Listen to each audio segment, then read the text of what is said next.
think of where there was massive protest before the war.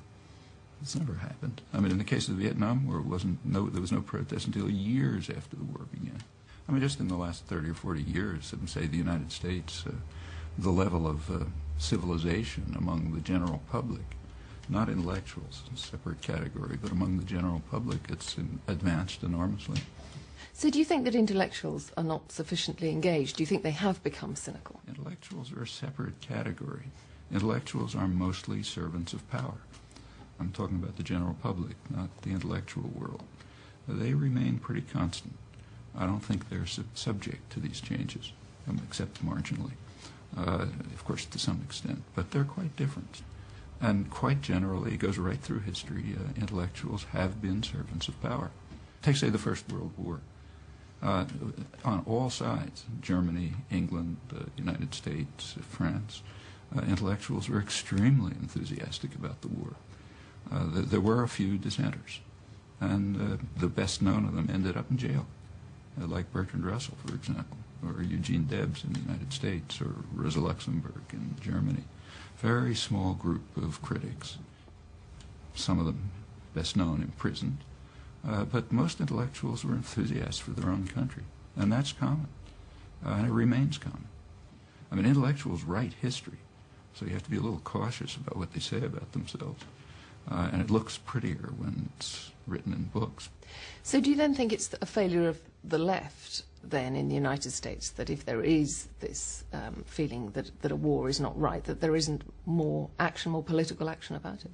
Depends what you mean by the left. I mean, the left, what I mean by the left is out in the meeting with the public all the time. It's out in the streets. And so there are meetings of thousands of people. The biggest university in the country, the University of Texas, came out with a strong anti-war declaration. That's never happened in the past. You go to working-class towns and thousands of people show up for demonstrations and meetings. That's what I'd call the left. It's not the articulate left, but then the articulate left is never permitted expression. So during the Vietnam War, you didn't hear them either. I mean, the New York Times, for example, would never permit a comment by someone on the left committed to the involved in the peace movement, maybe a sentence here and there. But that's standard. As far as your attitude to government is concerned, I mean, you have been known for many decades as being an agitator against what you see as bad government. I mean, some people have wondered sometimes whether perhaps you could have, alongside the criticism, offered a little more in the way of solutions as well. There's plenty of solutions. In fact, that's all I and other people offer is solutions. Often the solutions are don't carry out crimes.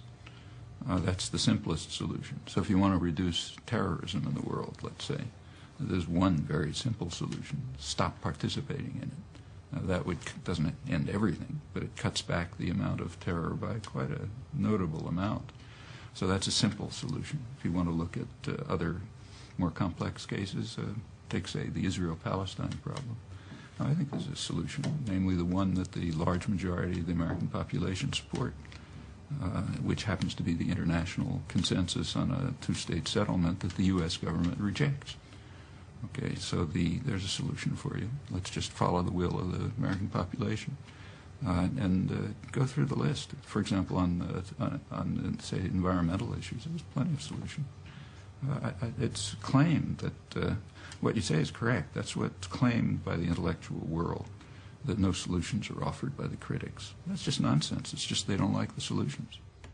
Since you first started in political activism in the 60s, do you feel that you have made a great deal of headway? I think the country has made a great deal of headway, and I'm happy to participate in it, but it's not traceable to individuals. I mean, these are mass popular movements, and big changes in culture. It's across the board. If you go back to the 60s, for example, there was no feminist movement, there was no environmental movement, there were no third world solidarity movements, there was no substantial anti-nuclear movement, no global justice movements. I mean, these are all developments of the last 20 or 30 years, and they come from all over the place. For example, the solidarity movements, which are quite unique. There's never been a time when people from the aggressor country went to the victims and lived with them to try to protect them. That happened in the 80s. Tens of thousands of Americans did it, and they came from conservative circles. A lot of it was church-based. And it came from Main Street in the United States. And now it's all over the world. So you have people, say, in the Israeli-occupied territories, in Colombia and all over, trying to help the victims. And yet you say there's this groundswell of support on Main Street, and yet you have a right-wing government there in Washington at the moment, and you have a great discrepancy between the way that the rest of the world increasingly views the United States and the way that the people of the United States view themselves. That's not true. Take, say, the international economic arrangements, what are called free trade agreements, so they don't have a lot to do with free trade. There's overwhelming public opposition to them. That's why these issues never arise in elections. If you take a look at the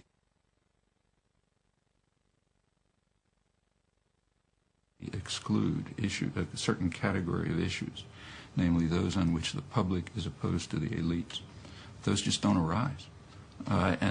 That's part of the technique of marginalizing the public.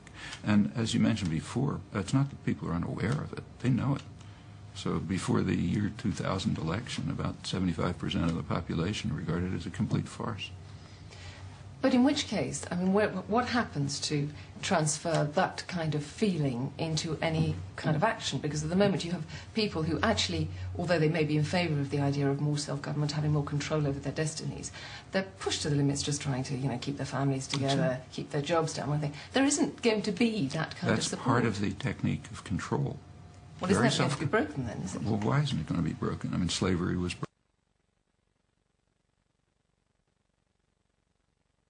broken. You look over history, one after another form of coercion and control has been broken. As the Soviet system was collapsed from inside, every system of tyranny we know about and oppression has been, people chip away at it and it ultimately collapses. There's nothing special about them. I mean, the systems of power that exist now are quite fragile, and they know it. So the World Economic Forum, for example, is well aware. That's what the Financial Times called the masters of the universe. They're well aware of how fragile their control is and concerned about it, and rightly.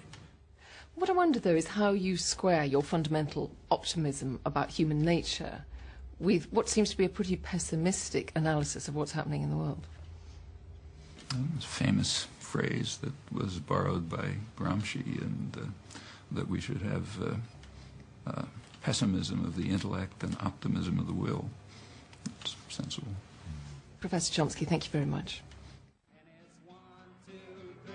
What are we fighting for? Don't ask me, I don't give a damn. The next stop is Vietnam. And it's 5, 6, 7. Open up the pearly gates. Well, there ain't no time to wonder why. We're all gonna die. Now come on, Wall Street, don't be slow.